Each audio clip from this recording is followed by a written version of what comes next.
22nd of August, clearing this plant away from the base of these beech trees. You can see it's pretty intense in there. This plant grows like crazy. I need to find out what it is. I'm about to plant some avocados, hand-me-down avocado plants. Decided in here, up against this hillside. And here and here. Whether good positions or not remains to be seen.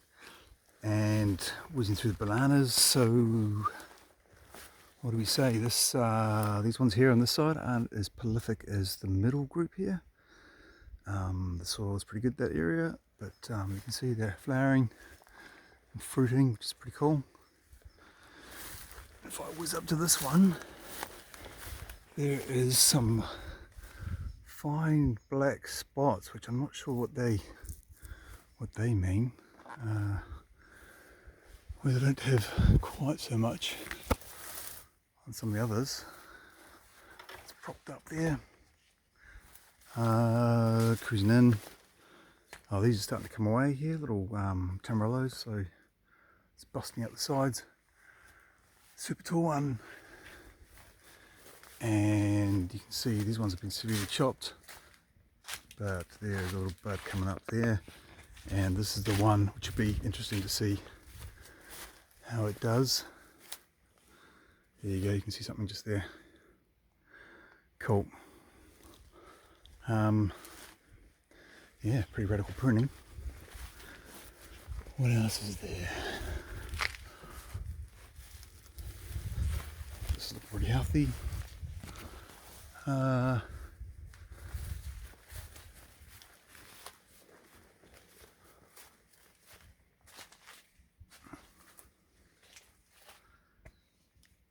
Awesome flower head. Look at the trunk on this thing. It is epic trunk. Epic. Yeah, this is the stem from the very first banana harvested. Still dying back. Like that's almost a year ago now. So it's still collapsing down. But look at the size of that. That is hard to represent. Beautiful bucket in the background there. Yeah. Alright, what else is there?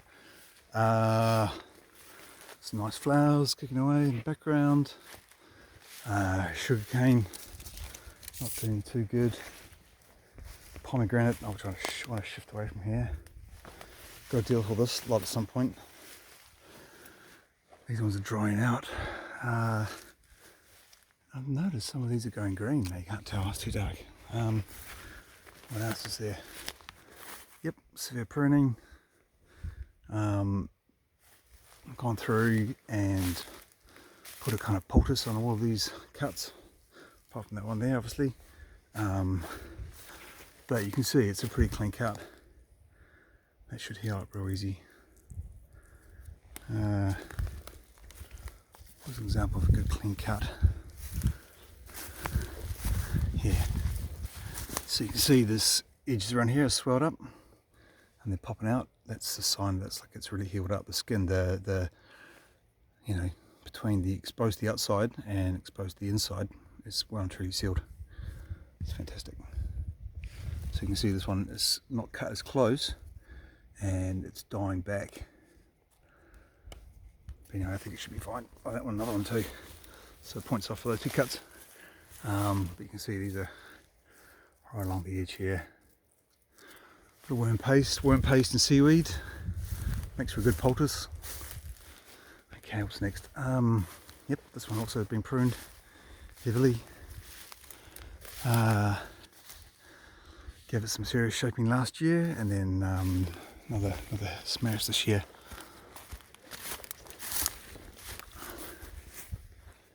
So we'll see how it goes. And here's just a self-seeded peach, but starting to flower. Visible, yeah, just, and there's a couple over there too, just up there. So that's good to take note of that. End of August.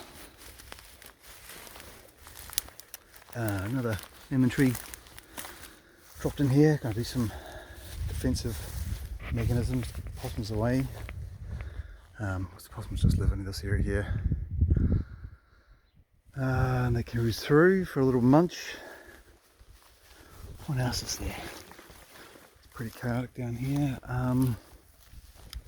Let's check out this apple tree. This is actually a really nice apple, this one. Again, I've done a serious prune back to see if we can kind of get into sort of a vase shape. It's the second year around, so these are big cuts from the first year. So you can see, pretty severe hack smash. I'm trying to raise it up so it's off the ground. Yeah. There's a couple of shoots here. I could actually build off these ones if they continue to come out. I'm trying to think how to lower it down. Like I might leave those few up there. I think this is all dead, some of it still. Who knows? And then there is a pear tree in here from memory. Oops. Yep, pear. Kaikuri hedge just growing around it nicely. Yeah, not sure whether to leave this on or not, because it's a good barrier against the possums. This is cicada damage, so cicadas have come in, burrowed in, made a little nest, and then lived off the sap and sugars, and then punched out, burst out like an alien, and the skin's kind of died back. It does recover, but you know, there's just two. If this was covered in it, it would be quite severe. Over here's a nashi, so I'm going to prop it out a bit, try and get this one way, one another way, and these two going in this direction, and then build up another scaffold up here, so another area where it spreads out. So we'll see where that goes. Fortunately, but a bit overgrown. Oh look, there's some god damn it, name escapes me at the minute, but the purple flowers, really lovely, bees love it. So it'll be, what else is there? Oh, there's a quince in here, and there's this nico punching through. It's going on up. That's just going to replace that.